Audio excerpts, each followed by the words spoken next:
नमस्कार विद्यार्थी मित्रांनो आणि पुन्हा एकदा PYQ सिरीजमध्ये तुमचं स्वागत आहे.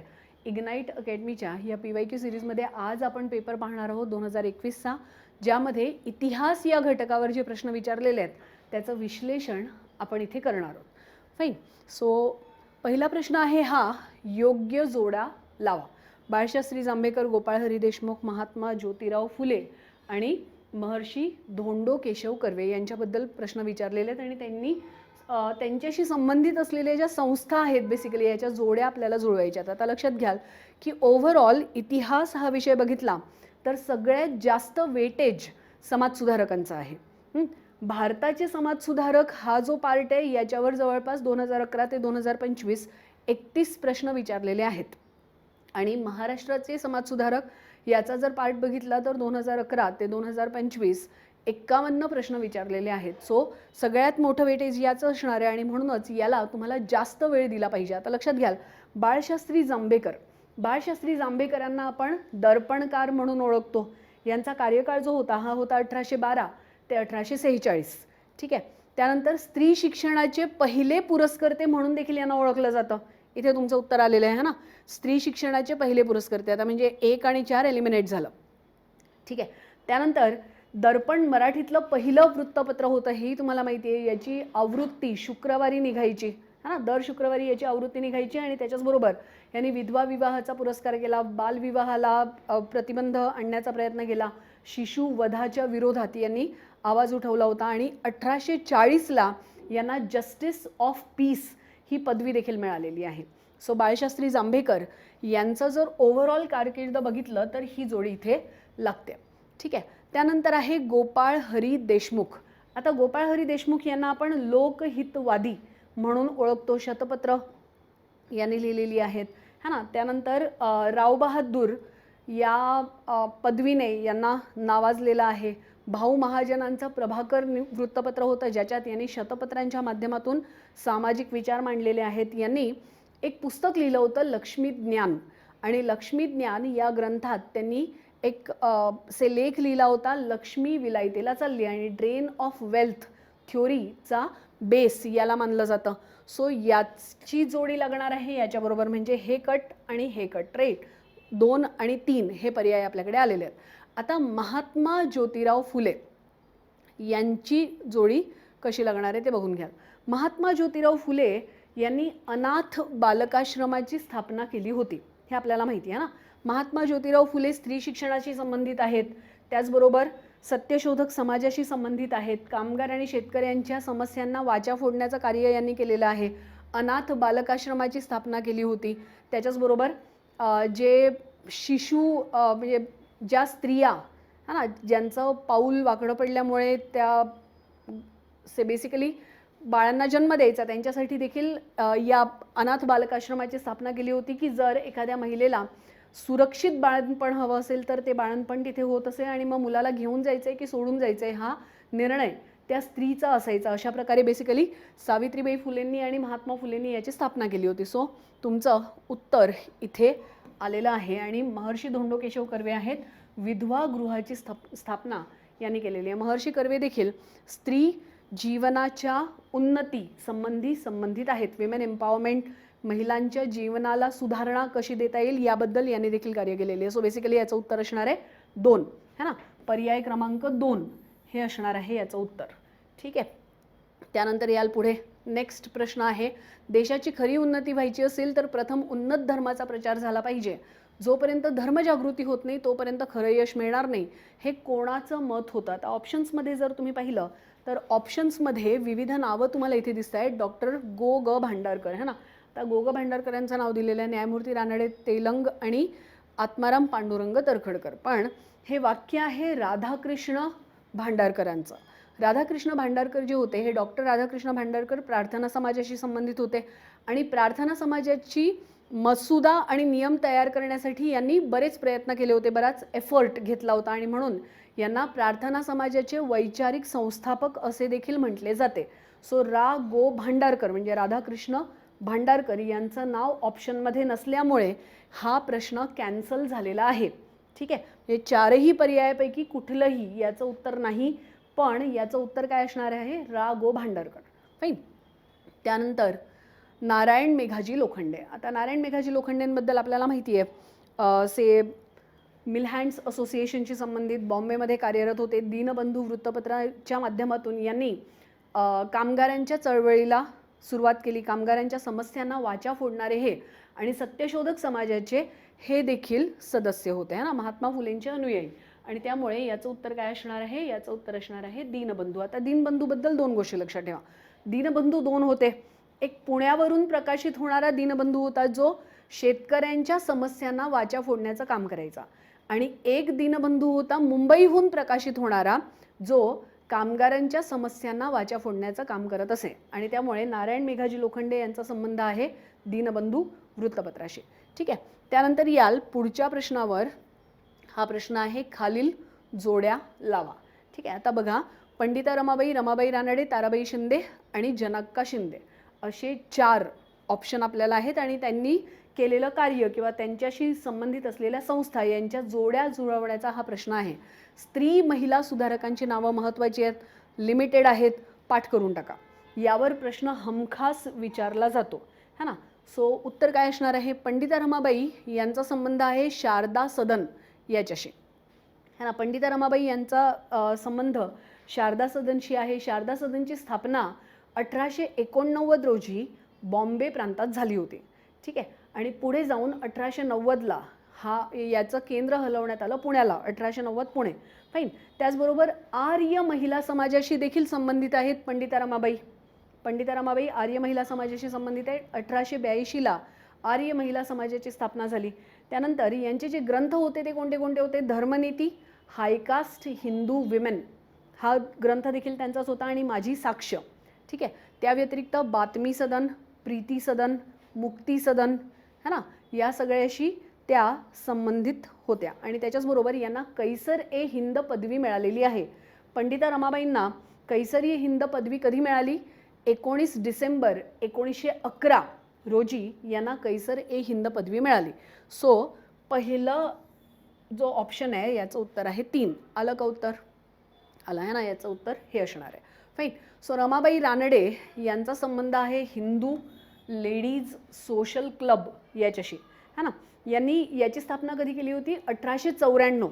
1894ला 1894ला बॉम्बेमध्ये याची स्थापना झाली होती. 1894ला बॉम्बेमध्ये याची स्थापना झाली होती.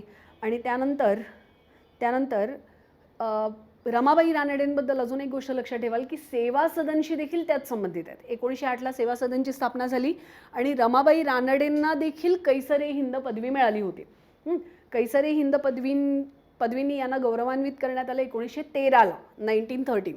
ताराबाई शिंदे यांनी 52 पानांचं एक पुस्तक लिहिलं होतं, स्त्री पुरुष तुलना, हे माहिती आहे तुम्हाला. आणि जनक्का शिंदे यांनी निराश्रित सेवा सदनाची स्थापना केली होती. सो उत्तर असणार आहे 3. ठीक आहे. त्यानंतर याल पुढच्या प्रश्नावर. हा प्रश्न बघा. 1849 मध्ये मुंबई येथे स्थापन झालेली जी परमहंस सभा होती त्यांचा मुख्यतः कोणत्या सुधारणांवर भर होता? आता परमहंस सभा किंवा परमहंस मंडळी ही एक गुप्त संस्था होती जी बॉम्बेमध्ये स्थापन झाली होती. स्थापन करणारे होते दादोबा पांडुरंग.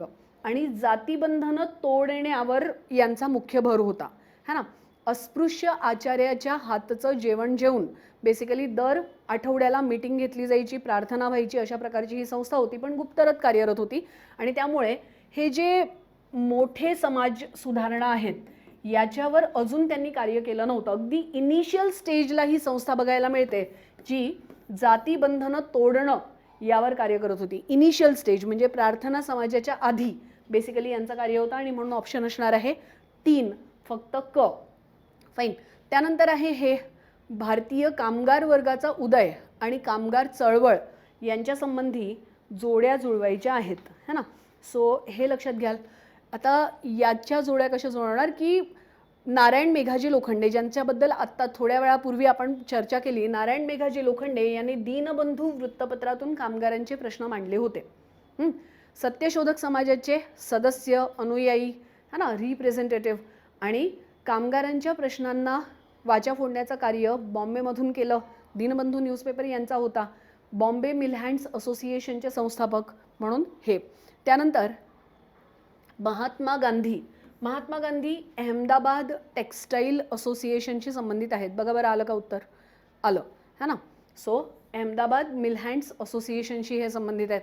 लाला लाजपत रायांबद्दल तुम्हाला माहिती आहे, ऑल इंडिया ट्रेड युनियन काँग्रेसचे हे पहिले अध्यक्ष होते है ना. आणि BP वाडिया हे मद्रास लेबर युनियन या कामगार संघटनेशी संबंधित आहेत आणि त्यामुळे हे आहे आपलं उत्तर. सो BP वाडियांचं मद्रास लेबर युनियनबद्दल एक लक्षात ठेवाल की पहिली रजिस्टर झालेली संस्था म्हणून याला ओळखलं जातं.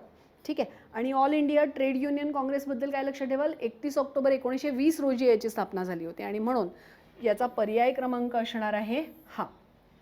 पर्याय क्रमांक हा आहे. ठीक. त्यानंतर याल पुढे, वसाहतवादाचे भारतीयांच्या जीवनावर झालेले परिणाम आणि संबंधित खालील विचार किंवा विधान कोणी संबोधले आहे हा प्रश्न आहे. आता थोड्या वेळापूर्वी मी तुम्हाला लोकहितवादींबद्दल सांगितलं होतं की हिंदुस्थानची लक्ष्मी विलायतेला चालली, हे वाक्य लोकहितवाद्यांचं आहे. लक्ष्मीज्ञान या पुस्तकातून त्यांनी हे मांडलेलं आहे. आता बघा, जर तुम्हाला हे माहिती असेल की हे वाक्य लोकहितवाद्यांचं आहे, हे वाक्य लोकहितवाद्यांचं आहे, तर तुमचं उत्तर आपोआप येऊन जातं. मग अशा प्रकारच्या प्रश्नांना घाबरायचं नाही, फक्त थोडंसं नीट समजून घ्यायचं. त्यानंतर आर्थिक निस्सरणामुळे जगातील सर्वात समृद्ध भारत देशास दरिद्री बनवलेले आहे, हे रमेशचंद्र दत्त आहेत. RC दत्त इकॉनॉमिस्ट होते. त्यांनी धननिष्कासनावर ॲनालिसिस केलं होतं आणि त्यांचं पुस्तक होतं इकॉनॉमिक हिस्ट्री ऑफ इंडिया, हां, इकॉनॉमिक हिस्ट्री ऑफ इंडिया. त्यानंतर न्यायमूर्ती रानडे यांनी जो धननिष्कासन भारतातून होत होता, म्हणजे भारतातून जो पैसा बाहेर जात होता, त्याच्यासाठी खंडणी हा शब्द वापरलेला आहे, न्यायमूर्ती रानडे. आणि त्यानंतर सर जॉर्ज ऑक्झेंड्रन याने हाती तलवार धरून आपल्या व्यापाराची व्यवस्था लावण्याची वेळ आलेली आहे असं म्हटलेलं आहे, म्हणून हे असणार आहे तुमचं उत्तर. पर्याय क्रमांक 3 असणार आहे या प्रश्नाचं उत्तर. फाईन. त्यानंतर दादाभाई नौरोजींच्या मते धननिष्कासनाच्या सिद्धांताच्या अनुषंगाने डॅशचे निस्सारण होत होते, परंतु तेच जर भारतात गुंतवलं असतं तर मोठ्या प्रमाणात आर्थिक विकास पाहायला मिळाला असता. सो कशाचं निस्सारण होत होतं? संभाव्य अधिशेषाचं निस्सारण होत होतं. हे त्यांनी कुठे म्हटलेलं आहे? त्यांचं पुस्तक होतं. त्यांचं पुस्तक 1901ला प्रकाशित झालं होतं आणि पुस्तकाचं नाव होतं poverty and un-British rule in India.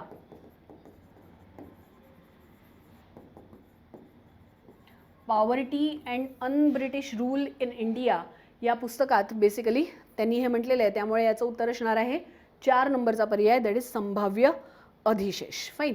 त्यानंतर याल ब्रिटिश काळात शेतीच्या व्यापारीकरणामुळे कोणत्या पिकाच्या उत्पादनात वाढ झाली होती हा प्रश्न विचारलेला आहे. ऑप्शन्स बघा. यांनी विचारलेलं आहे शेतीच्या व्यापारीकरणामुळे म्हणजे कमर्शियलायझेशन ऑफ ॲग्रिकल्चर. मग कमर्शियलायझेशन ऑफ ॲग्रिकल्चरमध्ये नगदी पिकांच्या उत्पादनात वाढ झाली होती. जर हा कॉन्सेप्ट क्लिअर असेल तर यापैकी नगदी पिकं कोणती कोणती आहेत बघून घ्याल. नगदी पिकांमध्ये आहे चहा, ताग, नीळ, ऊस, कापूस, तंबाखू, अफू, हे सगळे आहेत. फाईन. पण यांच्यामध्ये गहू मात्र अन्नधान्याचं पीक आहे, म्हणजे गव्हाला आपल्याला बाहेर करावं लागेल. गव्हाला बाहेर करावं लागेल तर अ ऑप्शन बाहेर करावा लागेल.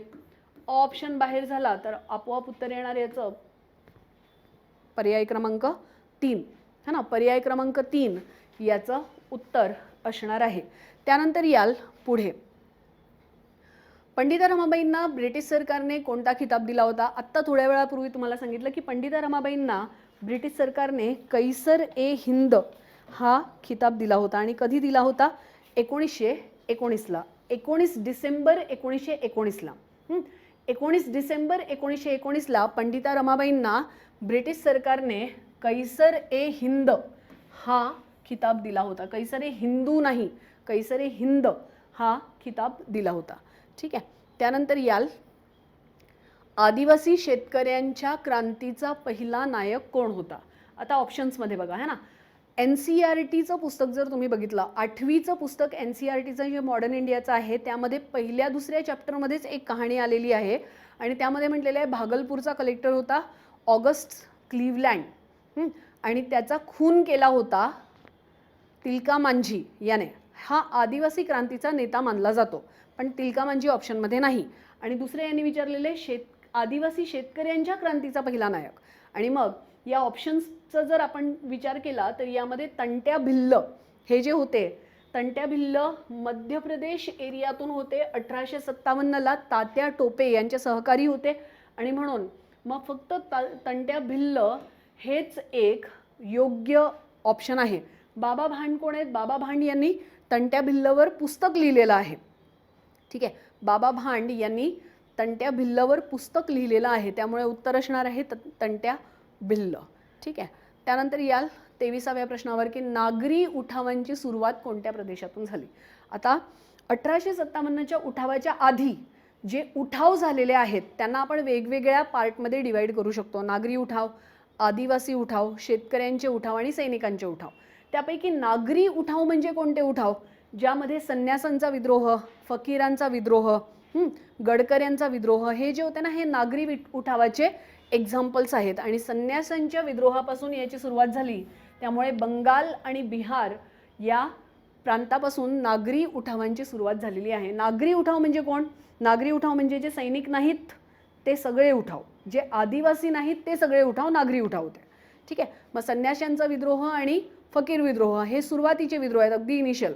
आणि म्हणून याचं उत्तर असणार आहे बंगाल आणि बिहार. फाईन.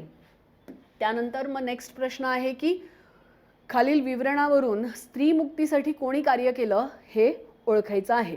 सो शारदा या लोकप्रिय नाटकात बालविवाहाचा प्रश्न मांडण्यात आला. हंटर कमिशन समोर कोणी साक्ष दिली? विधवा स्त्रियांसाठी शारदाश्रम आणि माझे पुराण. आता बघा, हे संगीत शारदा नाटक आहे. संगीत शारदा हे नाटक होतं. फाईन. हंटर कमिशन पुढे साक्ष दिलेले आहेत पंडिता रमाबाई, सावित्रीबाई फुले, महात्मा ज्योतिराव फुले आणि सर सय्यद अहमद खान. फाईन.